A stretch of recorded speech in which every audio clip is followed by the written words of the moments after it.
C'est Elisabeth Lévy. Bonjour Elisabeth. Bonjour Cécile, bonjour à tous. Alors Elisabeth, depuis ce matin, il y a évidemment un flot d'hommages pour Valéry Giscard d'Estaing, de réserves aussi de certains.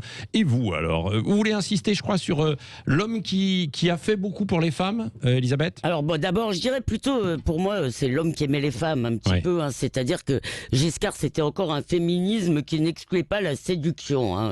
C'est un peu un féminisme, le féminisme de Françoise Giroud, si vous voulez. Oui. C'est l'égalité et la différence en même temps. Et ça, on est en train de le perdre. Donc, alors, je ne sais pas s'il a eu cette aventure avec Lady Di qu'il revendiquait, mais il voulait qu'on le croie. Et donc, c'était dans le fond, Giscard, c'est un homme des années 70.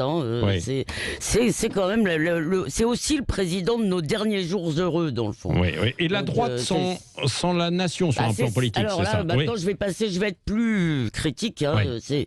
C'est la droite libérale, la droite qu'on dit orléaniste, c'est l'anti-gaullisme. D'ailleurs, pour les barons du gaullisme, avec les barons du gaullisme, c'était la haine. Pour Juillet et Garot, les mentors de Jacques Chirac, Giscard, c'était l'horreur libérale. Et d'ailleurs, on ne parlait pas encore de mondialisation heureuse, mais dans le fond, il est un peu l'ancêtre de la Startup Nation. Oui. Et ça va avec, tout le monde loue la modernité sociétale, bien sûr, si vous voulez, ce sont des libertés en plus.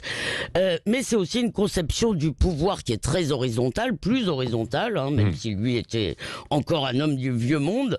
Et aujourd'hui, les gens demandent de nouveau de la verticalité. Je crois que c'est Damien Abad qui a dit la réforme du Conseil constitutionnel, c'est merveilleux, mais ça consacre aussi, si vous voulez, le nouveau rapport de force entre la société et l'État, et le fait que la politique est arraisonnée un peu par les droits.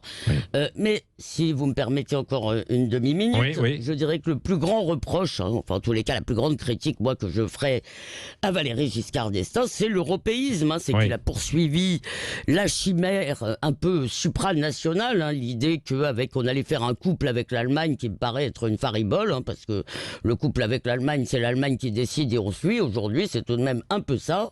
C'est le rapport de force, en fait, qui décide, c'est pas l'amour.